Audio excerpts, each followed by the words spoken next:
are you to come here in my country and tell me that you are not doing this? This is an request phone and started to record me. I don't know who you are and I don't know where you come from. And that is one of the things that they said.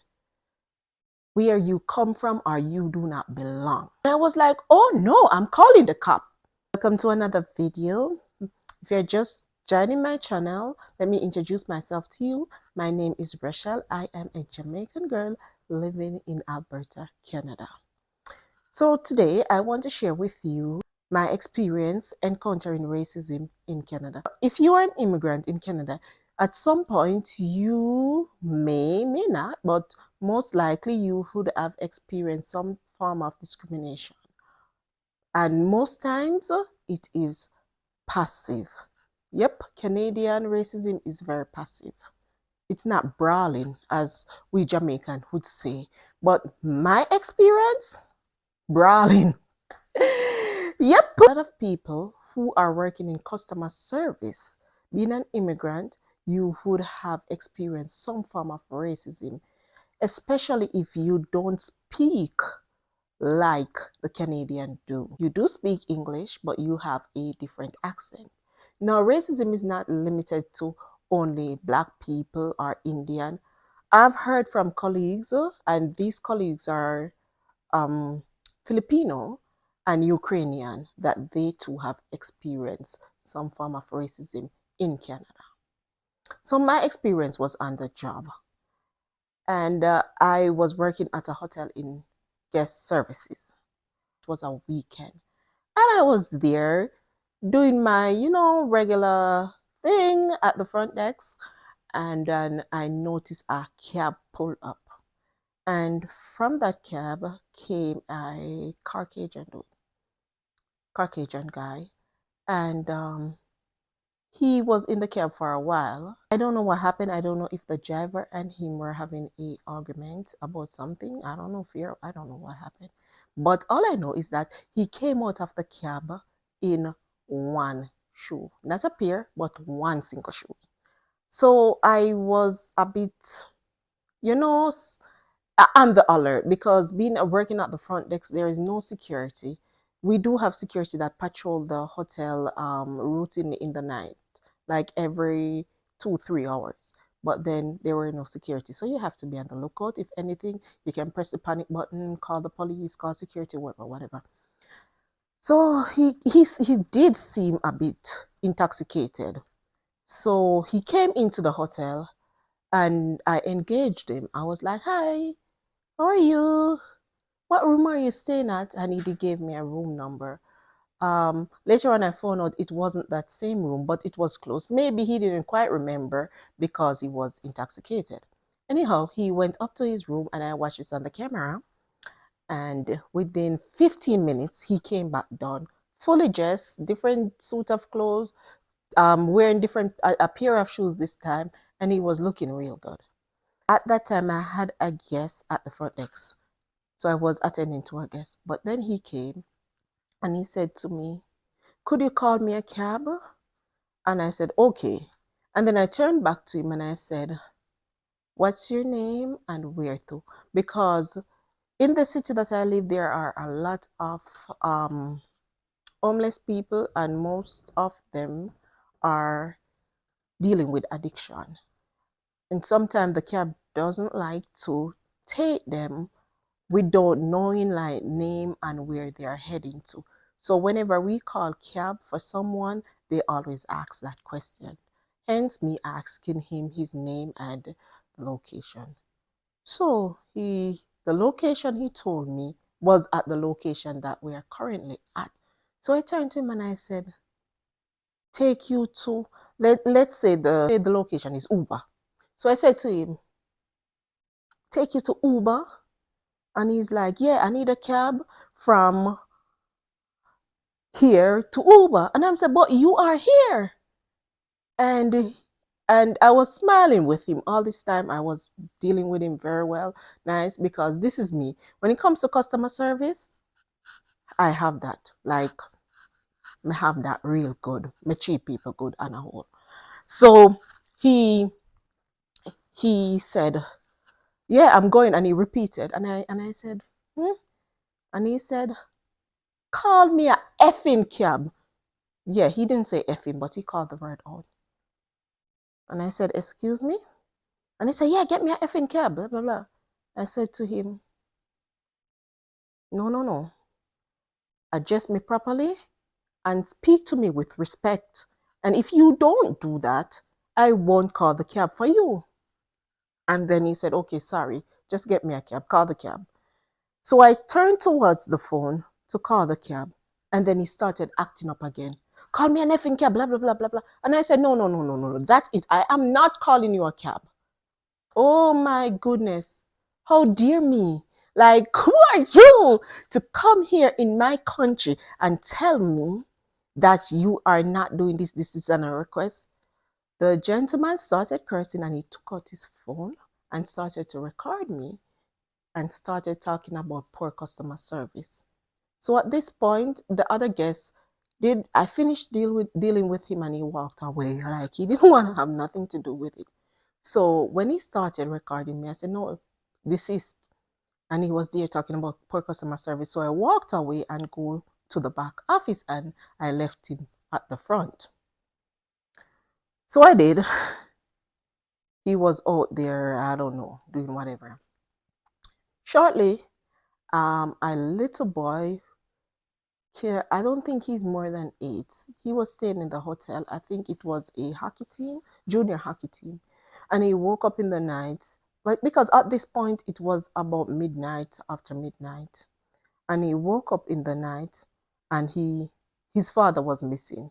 So as a kid, you're gonna be worried, you're gonna be scared. He started crying, he came to the front desk for assistance.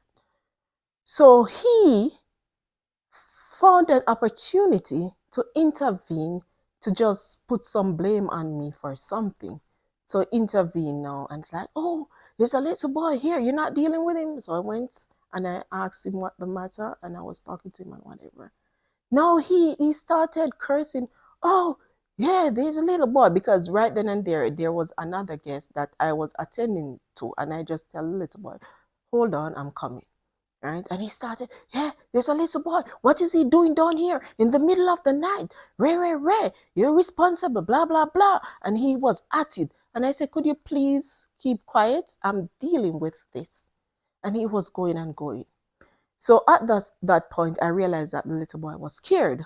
So I just tell him to come around, open the door, and I took him in the back office. At this point, he was like, oh no, I'll go back to my room. I said, no, I'm going to get your dad for you. Just relax. No, the gentleman was, no, he was very upset because he came round to the door to the back office and realized, and he tried to get in and realized it was locked. And he came back out and he started cursing, what are you doing with him around there? Huh? What? Because what he was saying, it makes it seem as if I was abusing the little child or something. And he was loud and he was calling attention. And I'm like, relax, relax. I am getting his father. And at this point, the little boy was becoming scared and he was, oh, no, no, no. And I said, just relax. You're okay. You're with me. You are fine. Nothing is gonna happen. I am just going to get your dad. So I look up in the system for his room. He told me his room number, and I looked it up and I saw his dad name and his number. So I was trying to call his dad, wasn't getting through, not getting through, not getting through. Now I look back and I realize he was staying with a team. So I try to look up all the other person under the block, and I realized the coach name, and that's when I called the coach and he said, okay, no problem. He will come get him, whatever, whatever. Now, at this point, the gentleman, and let me tell you, he was a big, thick, muscular Caucasian dude. He was at the front now and he got so mad because it seems as if he's losing now. I'm ignoring him. I have the little boy in the back office and he was like, I don't know who you are and I don't know where you come from. And that is one of the things that they said. Where you come from or you do not belong, right? And he proceeded to knock over everything on the counter. The point of sale machine, the business cards, knocked everything off, the pens. There was a little thing with pen, every single thing. And I was like, oh no, I'm calling the cop. I told him I'm calling the cop, and I did call the cop. Um, no, at that very moment, the security that patrol at night just stepped in. So he worked for a security company. And of course, the security was a Caucasian dude, Caucasian man. So he saw it fit to approach to meet the security at the door. He was like, yes, girl, your ass is going to be in fire. He went, he met the security at the door, and he started telling him, oh, she had a little boy around there. No, listen, he's not telling him about me not calling the cab for him or anything that took place before. He's telling him about me having a little boy in the back office, and he don't know what I'm doing with it, doing with the little boy around there, and where I come from, and he don't know where I come from and who I am and whatever, whatever. Now, at that moment, I was signaling to the security and said, no, that's not the case. He is the aggressor. He just push over everything on this counter. He knocked them all off, and so and so on. He was like trying to overshadow me, or going louder than me and saying very and being aggressive. And the security looked at him and shut him up and said, she worked here. Because of course he would have been familiar with me. Even so, I work at the hotel. The security said to him, no, no, no, stop right there. She worked here. If she has him around the back, she would have been helping him or whatever. So could you just quit? Could you just calm down? Whatever. Let's deal with this. Oh my goodness. He told the security guard off. A barrage of bad words and a lot of stuff. He told him off, and the security didn't didn't have any reservation in telling him off, and so he was so upset he went to his room. So at this point, he would have known that I called the cop and the security guard. I informed him. So now he left. The security guard, whatever. So I was talking to the security guard. You know what? The security guard looked at me and said, man, this dude is so racist. I am happy that this wasn't coming from me, but another white person. So I'm very happy that him, as a white person, realized this and he could call it out. I was so grateful. I felt good that he identified it and he was not having it. It's not ever white people agree with racism. And he was so disgusted. At that point, the police walked in, and I had to get out, and I was telling the police about it. I gave him the room number, and the security guard, he followed the little boy to his room, and then later on, the coach came and spoke to us and told us it was okay. He got him. He got a hold of his dad, and parents. He was somewhere close by having a drink or something. So he got a hold of him and everything is okay. But the police warned him that, that could be child neglect and whatever, whatever, and whatever. I make it known to the gentleman that I didn't call the police because the child was here or he couldn't locate his dad. It was for another incident, and it so happened that the police, you know, get involved or was here and saw what happened. No, the police went to the room and I told him the room number, and it was like the wrong person. He was knocking on the door because I was watching the camera. No, how the camera was pointed, it didn't show exactly the room number that he went to, but it was along that side, and I kind of, knew which room number. But it so happened that all the room, it wasn't him. The people come out and it wasn't him, and they said, no, we were in here, and I'm like, shucks. So the cop said to me, "Now, don't worry. If he came back down, just let us know. Just tell us. Just give us a call." And I said, okay, because he was only staying for one night, anyways. So I was there, and I couldn't rest. I couldn't proceed with my duties because, of course, it was night audit. Yeah. So I was working the entire night. until 6 a.m. 6 or 7. They were about. I don't know. I don't. That's not necessary. So I was working until then, and I couldn't rest just to know that he was in the hotel, and I don't know what he's capable of. Listen, I have my guard out. So I was there, and I decided that I have to know who he is and the exact room that he was staying in. And I put on my detective hat, and I did went through everything, and I found out who he was and the exact room. And then I called back the cop. So the cop said to me, "Did he come back?" Then I said, "No." He said, "It's okay.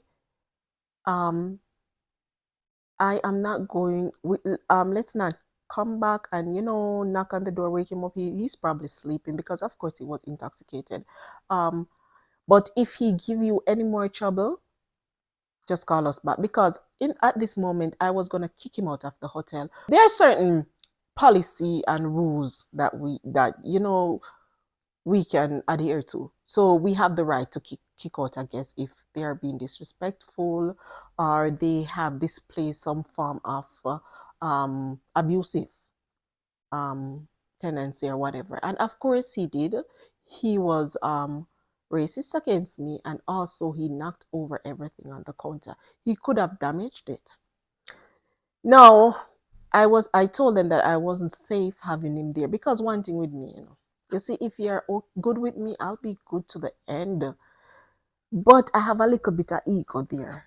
You see, if you cross certain line with me, I'm not gonna stop until I have you removed, or I do forgive. It all depends because if you look at me and say to me, "You're fat, you're ugly," that ain't nothing to me.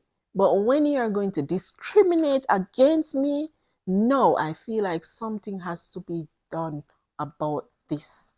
Definitely. I mean, I don't take certain disrespect or certain thing lightly. So it was a problem. It was definitely an issue. So the cop said, let it stay till the morning. And I said, okay. After I found out who he was, but at that time I'd have notified my manager, general manager. So my general manager said to me, because I realized that he was working with a company and the company was paying for him to stay there for the night. That's the worst thing he could have ever done. Now, my general manager said to me, send me his name and whatever information, and I did. And she said, no worries, I am going to send it to so and so. Was the person who was responsible for having them stay at the hotel. And I did everything. And you know what my general manager said to me? He's out. They're going to fire him. It was, honestly, it was my first time facing this, and it shattered me. I felt bad, and this was one of the reasons that I wanted to stay in Jamaica because I don't face racism in Jamaica, and I don't want to go to another country with people like me. No, no, me they feel some type of way, but I had the support 100% from my employer. Even the head of the hotel brand sent an apology to me. His employer sent an apology. As a matter of fact, his employer came there, got the video footage, and I don't know what happened after, but all I know, he was banned from the hotel. And also, I heard he would have been dismissed from his job. Um, and my immediate manager, she also apologized to me. And I get the next day off because I told them I wasn't I wasn't really feeling for it. I felt some type of way. Um, no, at this point, my manager, she was a bit worried if I wasn't coming back because the following week that I was booked, she I was running late and she called me and I said I'm almost here. And when I came, she said, I was worried that you weren't coming back. I said, no man, I'm good. She said, I know you're a strong person. Because I remember in a meeting they look at me and say, Rochelle, you're not scared of anything. Because listen, there was a fight on the second floor and it was people, the other person was hurt, all bloodied, lying down on the floor unconscious, and I guess called me to tell me what was happening. And I went up there and I went to him and I touched him. Are you okay? You know, because of course I am a trained first aider, so I know how to deal with these matter. So they realized that I'm not scared, and other worker or other employee would have been scared, because I've been working with other employee and they get simple nice complaint like, I guess we'll call and say there are two guys outside under my window in their truck blasting the music. And she turned to me and said, could you do you want to call the cop? And I said, no need to do that. And I put on my jacket, I went outside, and the moment they saw me coming, they turned the music down. And I walked up to them and I nodded as if I was enjoying the music. And I said to them, I like the music you're playing. White guys, and they were just in their big truck with the big rims and stuff, and they were just enjoying themselves. And they were playing rock music. So I'm like, I like your music. However, we got complaints from the guests up there that you're disturbing them. So I'd really love for you to turn it on. And they apologize and turn it down. There was no need to call the cop in in that situation. You know, it's a simple, resolve matter. So I'm like that. I'm bold. I'm never scared. I just move forward with boldness and everything. Right? So back to the incident. The thing is, in the morning, I didn't see him for the rest of the night, but in the morning he came down to the front desk. That's my other coworker came on shift. So I was turning over. I told him what happened. He came down and he was circling the front desk. I don't know if he wanted to apologize or he wanted to show that, hey, I'm still here. He was so uneasy. He circled. He was back and forth, run and run until I left. Now, one thing that I didn't appreciate was a lot of people were asking me if he was drunk. So I'm thinking, yes, he was intoxicated, but is it that when the racism come out, when they're intoxicated, like when someone is drunk, isn't that their true colors though? It is just that they were brave enough at that point because they're intoxicated to show it. But that is who they are. That is definitely who they are. This incident affected me for like a week or so. So when I went to my full-time job and my client like, Rochelle, what's going on? You don't look happy today. Because I'm always a jovial person. Yeah, yeah, yeah. Up and down. Yeah, yeah. And I told them what's happened. And these are white people. And I said, you know what? This is what I experienced over the weekend. They got so mad. They said, screw them. Are you going to make a negative person affect you? Because that is not a good person if he's going to discriminate because of someone's race. And just them going on about it and voicing their disgust about the situation, it makes me feel some way. It makes me feel better. And I remember once a coworker told me, nice South African princess. She said, Rochelle, screw those people. You're not here for them. You're here for you and your family. And I look at it. I look deep into it and I say, you're right. Because if you should look at the whole racism thing, it's pointless. It makes no sense. Look at this. Our ancestors were in Africa, minding our own business, and boom,